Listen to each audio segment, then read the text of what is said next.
Hi guys, it's Seat from Warthog Defense. We have another update, another excellent footage. It's amazing how the Ukrainian forces are adapting on the battlefield. Now they are even using flamethrowers on their drones. Putin is running out of soldiers. Let's see the update. Ukraine has released footage, it says, shows the dramatic moments its forces used drones armed with flamethrowers against Russian ships. Ukrainian Internal Affairs advisor Anton Gerashchenko has shared a clip he said showed unique footage of combat between Ukrainian drones and Russian coastal ships, the first of such kind in history. The 15-second video taken from a vessel shows flashes across the sky, with Gerashchenko writing, "When Ukrainian Sea Baby drones encountered Russian ships, they turned around and fired back using a flamethrower system." It comes as Ukrainian media reported that the country's security service had used Sea Baby drones to help restore the grain corridor in the Black Sea, which has allowed the transport of Ukrainian products from the war zone. RBC Ukraine reported that the Sea Baby carries a payload of 1,900 pounds, is equipped with a $300,000 communication system, and has a flamethrower system. In July 2023, Russia pulled out of the Black Sea Grain Initiative and subsequently bombed the Ukrainian port of Odessa. But Kiev has managed to circumvent a blockade and continues to transport goods overseas. Head of the SSU, Vasyl Malyuk, told Ukrainian news outlet Ukrainska Pravda that Kiev has started to increase the use of the drones for use at sea and that the Sea Baby devices are being developed by engineers, IT specialists, and marine personnel. No private companies are involved in this development, he told the outlet, according to a translation. Malyuk said that the naval drones had been effective in delivering significant blows to Russia in the Black Sea region, such as the successful targeting of the Crimean Bridge in July 2023, the Russian landing ship Olenigorsky Gornyak, and the SIG tanker. The structure is also referred to as the Kerch Strait Bridge. Drones have also attacked the Russian ships the Samum near the entrance to Sevastopol Bay in September, and Pavel Derzhavin in October. There were also strikes on the military tugboat Nikolai Mura and Moscow's newest reconnaissance and hydrographic ship, the Vladimir Kozitsky. "We want to knock out all missile carriers from the Ukrainian Black Sea," Malyuk told Ukrainska Pravda, "and then we will turn our attention to submarines."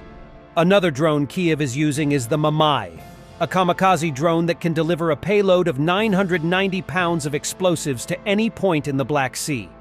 Russia continued to pound Ukraine with missiles and drones during strikes in the hours leading up to New Year's Eve, according to Kiev, with at least 6 missiles hitting the eastern city of Kharkiv. Ukrainian border guards released a video of an attack by Russian drones on Odessa Oblast on New Year's Eve, which were shot down by air defenses. This followed an attack on the Russian border city of Belgorod, which came a day after an 18-hour aerial barrage across Ukraine killed at least 41 civilians.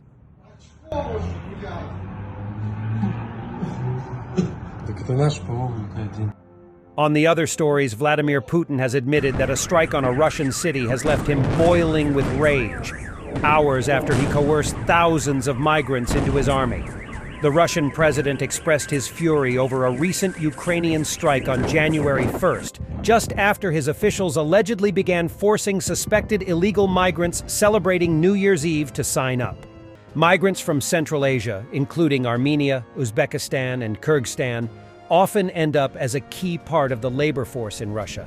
And as the war has isolated the country, with sanctions limiting its economy, they have become even more essential to Russia. But as almost 2 years of war has taken a serious toll on Russian ranks, officials allegedly gave some migrants military summonses on the spot, the Moscow Times reported. Others were forced to go to military enlistment offices. Officials raided areas near metro stations and in public spaces where others were ringing in the new year. In December, Putin said Russia has more than 10 million labor migrants and said it was not an easy problem to resolve. Russia is currently trying to expand its armed forces and has also extended the age limit for compulsory military service. Putin also signed a decree to increase the maximum size of armed forces to 1.32 million last month. Hours after this reported roundup of migrants, The Russian president explained that he was boiling with rage over the latest development in the war. The president expressed fury that the Russian border city of Belgorod was hit in the last days of 2023, killing at least 25 people and wounding over 100 others in what he described as a terrorist act. During a televised meeting with veterans of the war in Ukraine, Putin said, "They want to scare us, to create a certain uncertainty inside the country. From our side, we will build up the strikes." He said that Russia will not stop attacking Ukraine, adding, "We will keep doing it. We are doing it today, and we will do it tomorrow." But Putin maintained they would only target military structures. According to Associated Press's translation, he said, "Of course we can hit public squares in Kyiv and in any other Ukrainian city. I understand, I'm boiling with rage, but do we need to hit civilians? No. We are hitting military targets, and that's what we will keep doing." Ukraine claimed on Sunday that Patriot missiles furnished by the United States have been used to shoot down over a dozen Russian missiles once deemed undefeatable by Russian President Vladimir Putin. Putin first launched his invasion of neighboring Ukraine in late February 2022, with the conflict having since dragged on longer than most would have ever predicted, as it nears its 2-year anniversary. According to estimates from the Ukrainian military, Russian forces have suffered nearly 360,000 deaths in the war, as well as countless losses of military hardware. The Kremlin does not provide a running total of reported Ukrainian losses, but said on Saturday that 660 Ukrainian soldiers had been killed in the past day. While Ukrainian sources might be inflating such numbers, other experts agree that they reflect a dire situation for Russia's forces.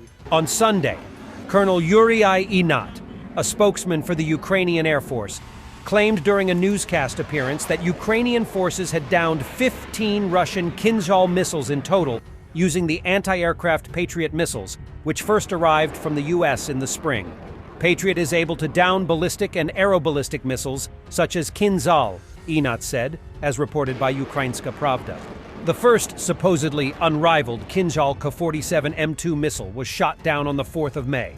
So we started counting on that day. Then there were 6 more, then another 6, and as of now we have downed 15 Kinzhal missiles using the Patriot system, which is very good news for us. Despite this performance, Inat said that its actual stock of Patriot systems was few, and stressed that more would be needed to continue contending with Russia. "A few batteries are not enough," he added.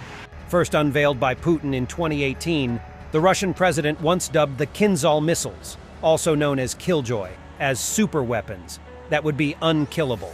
In a report from last month, the United Kingdom's Ministry of Defense noted that the missile's actual performance on the battlefield has been mixed. Killjoy has almost certainly had a mixed combat debut, the ministry's report explained. Many of its launches have likely missed their intended targets, while Ukraine has also succeeded in intercepting attacks by this supposedly undefeatable system.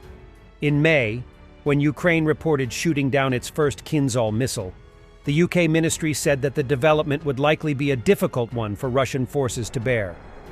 The apparent vulnerability of Killjoy is likely a surprise and an embarrassment for Russia, the ministry said at the time.